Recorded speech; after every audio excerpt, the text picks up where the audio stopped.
প্রিয় শিক্ষার্থী বন্ধুরা, ষান্মাসিক সামষ্টিক মূল্যায়ন 2024 সপ্তম শ্রেণীর ইতিহাস ও সামাজিক বিজ্ঞান প্রশ্নটি এখন তোমাদের সাথে শেয়ার করতেছি। তোমরা প্রশ্নের সমাধান বা উত্তর এই ভিডিওতে অর্থাৎ এই চ্যানেলেই তোমরা পেয়ে যাবে। তোমরা ভিডিওটি স্কিপ না করে সম্পূর্ণ ভিডিওটি দেখো। আগামীকাল তোমাদের এই বিষয়ের পরীক্ষা আছে, সম্পূর্ণ প্রশ্নটি তোমরা দেখে নাও। তো আবারও বলতেছি, তোমাদের ষষ্ঠ শ্রেণী ইতিহাস ও সামাজিক বিজ্ঞান মূল্যায়ন প্রজেক্টের নাম দায়িত্বশীল ভূমিকায় আমি। তাহলে দেখো, মূল্যায়ন প্রজেক্টের নাম হচ্ছে দায়িত্বশীল ভূমিকায় আমি।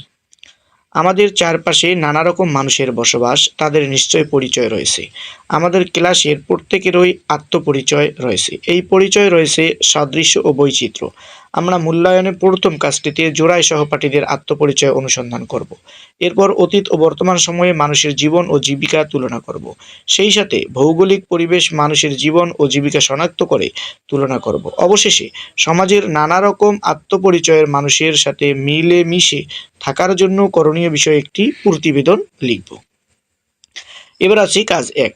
চলো সহপাঠীকে জানি। 1. প্রশ্নমালা তৈরি। আমরা একজন সহপাঠীর পরিবার ও এলাকা বিষয়ে তথ্য সংগ্রহ করব। বৈজ্ঞানিক অনুসন্ধানের ধাপ অনুসরণ করে আমরা এই কাজটি করব। তথ্য সংগ্রহের জন্য নিম্নোক্ত দুটি প্রেক্ষাপটে প্রশ্ন তৈরি করব। ভৌগোলিক প্রেক্ষাপট, আমার সহপাঠীর পরিবার ও এলাকা যেহেতু প্রাকৃতিক বৈশিষ্ট্য অবস্থিত তা বিবেচনায় আত্মপরিচয়। আর হচ্ছে সামাজিক ও সাংস্কৃতিক প্রেক্ষাপট হচ্ছে আমার সহপাঠীর পরিবারের মানুষের ভাষা, সংস্কৃতি, পোশাক, রীতিনীতি, পেশা ইত্যাদি। প্রশ্নগুলো খাতায় উত্তরপত্রে লিখব। খ. জোড়া গঠন ও তথ্য সংগ্রহ। জোড়া গঠন করে সহপাঠীর কাছ থেকে সাক্ষাৎকারের মাধ্যমে তথ্য সংগ্রহের কাজটি করব। আমরা একে অন্যের কাছ থেকে তথ্য সংগ্রহ করব। প্রত্যেক সাক্ষাৎকারে 20 মিনিট সময় নেব।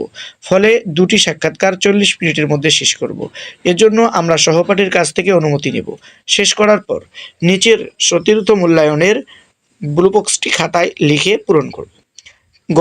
তথ্য সাজাই।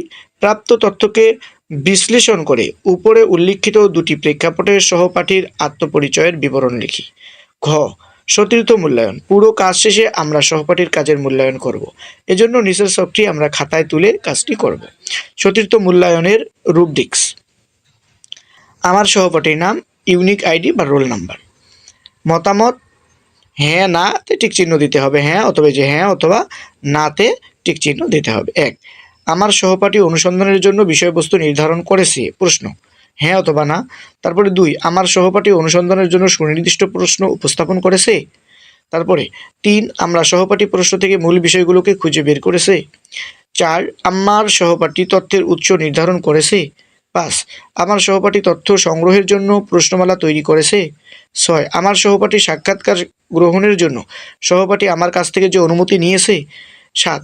আমার সহপাঠী প্রশ্নমালার মাধ্যমে তথ্য সংগ্রহ করেছে। 8. আমার সহপাঠী প্রাপ্ত তথ্যের প্রদত্ত দুটি প্রেক্ষাপটে বিশ্লেষণ করেছে ও মতামত দিয়েছে। এই যে এগুলো যদি হ্যাঁ হয় তাহলে হ্যাঁতে টিক চিহ্ন, না হলে নাতে টিক চিহ্ন। কাজ 2. জাতীয় ও বর্তমান সামাজিক অবস্থা, অতীত ও বর্তমানের সামাজিক অবস্থা। ক. অতীত ও বর্তমান মানুষের জীবন ও জীবিকা। আমরা ষষ্ঠ শ্রেণীর পাঠ্য বইয়ের বাংলা অঞ্চলের ইতিহাসের ভূপ্রকৃতির প্রভাব নামক শিখন অভিজ্ঞতার মানুষ আর ভূপ্রকৃতি সম্পর্কের ইতিহাস অংশ ও বাংলা অঞ্চলের ভূপ্রকৃতি কেমন অংশ থেকে অতীতের ভৌগোলিক পরিবেশ ও মানুষের জীবন ও জীবিকা বিষয়ক তথ্য সংগ্রহ করব। সেই সাথে আমরা ইতিমধ্যে সহপাঠীকে প্রশ্ন করে যে তথ্যটি পেয়েছি তার ভিত্তিতে নিচের ছকটি খাতায় লিখে পূরণ করব। লক্ষ্য করব যেন অতীত ও বর্তমান মানুষের জীবন ও জীবিকার তুলনা আমরা এক ছকে এক বাক্যে ব্যাখ্যা করে লিখি। ছক 1. অতীত ও বর্তমান মানুষের জীবন ও জীবিকা। অতীতের বাংলা অঞ্চলের জীবন ও জীবিকা। তারপরে এইরকম একটা ছক তৈরি করবো আর কি, বর্তমান আমার সহপাঠীর এলাকার মানুষের জীবন ও জীবিকা। তারপরে খ. বিভিন্ন ভূপ্রাকৃতিক বৈশিষ্ট্য এবং মানুষের জীবন ও জীবিকা। ভূপ্রাকৃতিক বৈশিষ্ট্য মানুষের জীবন জীবিকা প্রভাব ফেলে থাকে। যেমন কোনো এলাকায় নদী থাকলে সেখানে জেলেদের বসবাস থাকবে। এভাবে বাংলাদেশের বিভিন্ন ভূপ্রাকৃতিক বৈশিষ্ট্য মানুষের জীবন ও জীবিকার ভিন্নতা দেখা যায়। এখন আমরা বিভিন্ন ভূপ্রাকৃতিক বৈশিষ্ট্য জীবন ও জীবিকা সংক্রান্ত শনাক্ত করে একটি তুলনামূলক ছক খাতায় উত্তরপত্রে লিখব।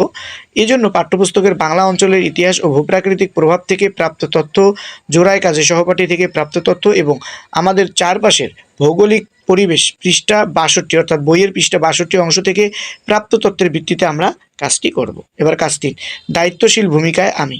ক, আত্মপ্রতিফলন। আমাদের সমাজের বিভিন্ন আত্মপরিচয়ের মানুষের বসবাস, আমরা কিভাবে সবার সাথে মিলেমিশে থাকতে পারি তা নিয়ে আমাদের ভাবনাগুলো লিখে ফেলি। খ, দল গঠন ও আলোচনা। এখন আমরা 4 জনের একটি দল গঠন করব। দলে বসে আমরা ইতিমধ্যে যে আত্মপ্রতিফলন লিখেছি তা শেয়ার করব। এরপর সমাজের নানা রকম পরিচয়ের মানুষের সাথে মিলেমিশে থাকার জন্য করণীয় নির্ধারণ করব। গ, প্রতিবেদন লেখা।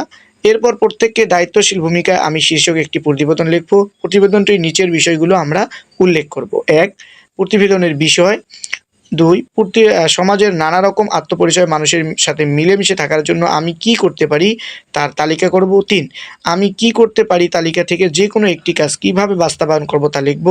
4, সমাজের নানা রকম আত্মপরিচয় মানুষের সাথে মিলেমিশে থাকার জন্য আমরা সবাই একসাথে কি করতে পারি তার তালিকা করব। 5, আমরা সবাই একসাথে কি করতে পারি এই তালিকা থেকে যে কোনো একটি কাজ কিভাবে বাস্তবায়ন করব তা লিখব। শিক্ষার্থী বন্ধুরা, এই হলো তোমাদের প্রশ্নটি 6ষ্ঠ শ্রেণীর। এর সমাধান বা উত্তর পরবর্তী ভিডিওতে আসতেছে। তোমরা চ্যানেলটি এখনো সাবস্ক্রাইব করে না থাকলে চ্যানেলটি সাবস্ক্রাইব করে রাখো।